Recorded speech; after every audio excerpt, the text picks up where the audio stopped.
Welcome to another exciting episode of Cin Cin. I'm Nick Buckler. With me, Ted Ross, 2014-2015 Best of Hour award-winning sommelier, Ted Ross, at Vincent Joe's Gourmet Market.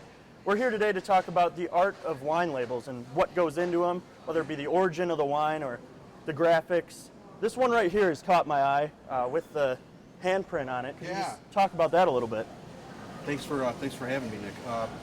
Really, a lot of work behind the scenes goes into these labels, and I was really excited to do this episode. The more and more I thought about it, I get so many shoppers in here throughout the week that really just want to take a look at the labels and unfortunately judge a book by its cover. So I picked some of my favorites, and I think some of the more creative labels that I carry here, and some labels that have a really a history behind them and a story. So yeah, we could start with the Meeker. This is from the Meeker State in California, and they call this the handprint. It's made out of Merlot, and the winemaker at Meeker actually dips his hands in acrylic paint and wraps his hands around this bottle and creates a really unique gift. Also, packaging a really nice Merlot as well. So just really cool and pretty to look at, and really pops on the shelf. So he grasps every single bottle. Every single with care. bottle is touched by hand with care by the winemaker at Meeker. Interesting. So a lot of fun. We talked about you mentioned the tradition of packaging, not only maybe for marketing purposes, but for necessity. So I picked these couple guys out of Spain here, and this kind of harkens back to days when glass bottles were hand blown, and where transportation was a little rougher. We didn't have cardboard boxes. We had horse-drawn buggies and crates full of wine. So these were actually packaged like this out of necessity. This burlap sack around here gave this bottle a little bit of cushion when it was banging around in a wooden box going down a trail, being carried by a horse. And same with this Raymond Roqueta. This little gold netting served to protect as a barrier between two bottles clinking. So both nice packages, but really useful as well. Exactly. There's one that also caught my eye up in the front with, it almost looks like a bee is wrapped around This is the flower and the bee. And it just, it's a really cool red wine from Spain. Pretty unique and cool for the summer. Just a festive and fun capsule and label bee with the flower. Yeah, very interesting. Yeah.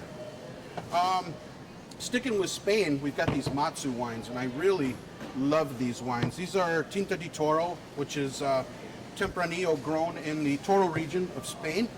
And I think the labels basically speak for themselves as to what's going on here, right? You've got the guy maturing just like the wines are maturing. Right. So the young guy, El Picaro, spends the least amount of time in an oak barrel and bottle before he's released. And you get into El Recchio, he spends a little bit more time, he's getting older. And then El Viejo, the granddaddy. It's very interesting, like the maturity of the wine with each different bottle. And I mean, what a cool gift. Get somebody the whole set. Exactly. Yep. So the Matsu wines, organically grown Tinta de Toro from Spain. Lots of fun. Another fun project is the location wines here. Our viewers might be familiar with a pretty famous winemaker. His name's Dave Finney. He's out of California. He started a label called The Prisoner about 10 years ago, and it's taken the nation by storm.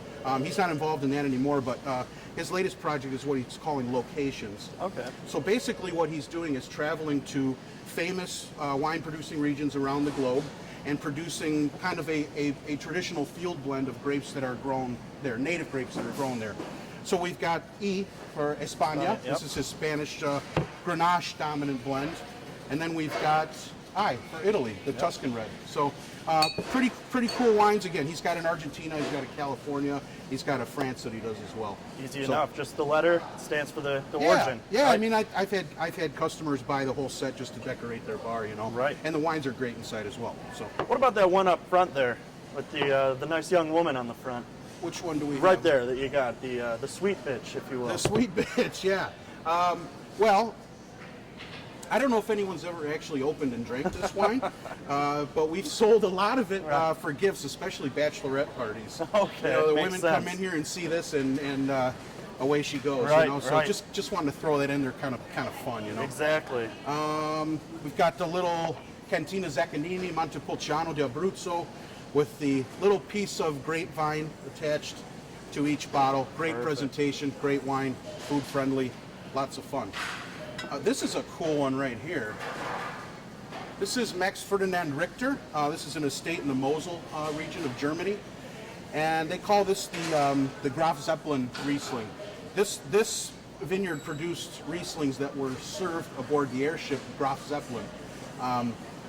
And the Richters actually acquired this piece of property in Mulheim by paying Napoleon to go around this village and not destroy it. So Constantine Richter's ancestors paid Napoleon. He spared the village. The village celebrated and gave the family that saved it the most prized piece of land in this village to produce this Riesling. So really, really cool history Tells behind the this story stuff. right Yeah, there. yeah. Here's another fun one. This is the Trioni Estate, family-owned winery in Geyserville, the Alexander Valley of Sonoma County. Henry Trioni, the patriarch of the family, was one of the first bankers in Sonoma County back in the late 1800s. And this label is meant to commemorate an old banknote, symbolizing the financing that he did and help get some wineries started in the area. So lots of important history here, and one of my favorite producers in Alexander Valley. So definitely check out Trioni. Still family owned, great people, great wines. Let's fly over to the south of France right here. Let me see these okay. These are Châteauneuf-du-Pape red wines produced in the Rhone Valley in the south of France. Some of my favorite wines from anywhere in the world. Story goes back in the 1300s. Pope Clement V, when he was named Pope, decided he was going to move the Vatican to the south of France near Avignon. And the town was named Châteauneuf-du-Pape, the new home of the Pope. Okay. All of the bottles are adorned with this crest now. When you look closer, you can see it's the hat of the Pope. Right, yeah. So the name remains. Obviously, the Pope moved back to the Vatican. Right. The wines are great. Check that one out. Yeah. What else do we have up here? Back to Spain. These wines are pretty cool. This is Winery Arts. The idea behind this, the winemaker feels that no wines are perfect. You know, you're not going to get a 10 out of 10. He thinks his are as close as you can get. So when you see his different blends, they're all different ways to represent the number 9. With the Makes 9, sense with the 3 squared. and the 3 squared. Yep. There are a couple others. Those are the better sellers. They're all different style red blends. So pretty fun stuff. Awesome. Yeah. And this is a cool one right here. This is Dunham Cellars. And this is actually a partnership with the actor Kyle MacLachlan from Twin Peaks and Sex and the City. Yep. He's a Columbia Valley native, grew up in Washington State, really was a big fan, is a big fan of the Dunham wines, and served them at his wedding, and started kind of fiddling with winemaking with Dan Wampler, the winemaker here, who is also a graduate of Michigan State University's viticultural program. So this goes back to his theater, formal theater training. Exit stage left, pursued by bear. It's a quote in A Winter's Tale by Shakespeare, one of his favorite pieces. So great wine out of Washington State as well. So we picked out a few more wine bottles Yeah. here with some interesting labels. The ones I have a couple questions about are the ones right here in the middle with paw prints, or they have some dogs on the front. Yeah. Talk about those a little bit. Dogs sell,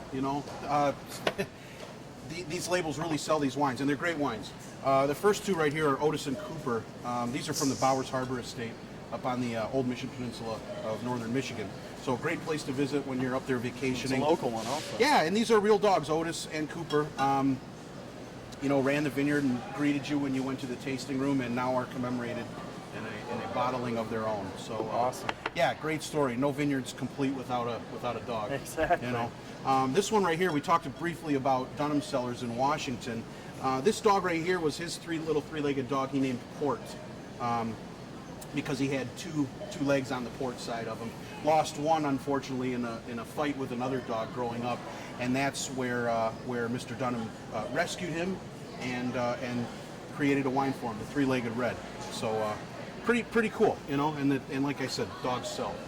People of love course, these labels. that they do. The Yeah. silver one over here is also interesting. Yeah, It almost looks like it's in a stainless steel, somewhat of a bottle. You would think so. It's actually a clay crock. Few good things about this package. You could throw this in ice, and the label's not going to come off. Yeah. You're not going to get any light going through the glass and damaging the wine in any way. So the name silver is signifying this wine not seeing any oak and aged in stainless steel tanks. So this is an unoaked Chardonnay from the Wagner family. Yeah, so you can't see California. through, so it is a white Chardonnay. correct? It's Chardonnay, Yes. yes. 100% Chardonnay. Yep. This is a fun little wine. It's from the Loire Valley, so the central west coast of France. This is Patient Cotat Sauvignon Blanc. And this little arrowhead right here is significant because it's showing the flint-dominant soils in this region, and the importance of those soils in growing good Loire-style Sauvignon Blanc. This soil tends to give those grapes almost a smoky kind of minerality to them, and really, really cool wine. So, always fun. Great summertime. Keeping it on that side, that one up there in the front with the... Right here. Yeah, it looks like some artwork on that. Yeah, a lot of wines have almost hired people to make their Commissioned design. artists. Yeah, commissioned yeah. artists that make their designs for them, and they throw it on, whether it's about the origin of the wine or just something they were feeling that day, and Absolutely. associated with the wine bottle. This one is the Nain Rouge Red. It's our friends at Woodbury Wine imported this to celebrate the Nain Rouge Parade down in Detroit every year. Their friends at Domaine de Vieuxchen in the Rhone Valley created this wine. So great wine to go downtown and celebrate with. Yeah, exactly. Over here, more on commissioned artists. Dan Stefan, a famous Alsatian artist, did these labels right here. Gewürztraminer, Pinot Blanc, Pinot Gris, and Riesling. I would say definitely the most important varietals grown in the famous region of Alsace, which is a small town on the French side of the German-French border, and it's actually throughout history kind of gone back and forth in terms of ownership. So you'll see very Germanic looking and sounding names and labels with Germanic, mostly Germanic varietals planted there with a French twist, if you will. So He labeled all these. yeah, this is Dan Stefan's work, very famous Alsatian artist. So I think they're great. Interesting. Yeah. So, Nick, hopefully we illustrated in this episode, not only the fun aspect of these labels, but the significance. There's sometimes a historical significance, a real physical need for some kind of package, or just something fun, representing the winery mascot. Labels are really important, and it's the first thing the customer sees and judges a wine by before the bottle's even open. So lots to look at here. As always, Ted, thanks for another great episode of Cin Cin here at Vincent Cho's Gourmet Market, where all these great wines can be available they are available for purchase if you would like to, and maybe even get one of these with the old dog there. Yeah. And take it home for your wine lover and your family. I'm Nick Buckler for another great episode of Cin Cin. Cin Cin. Chin chin.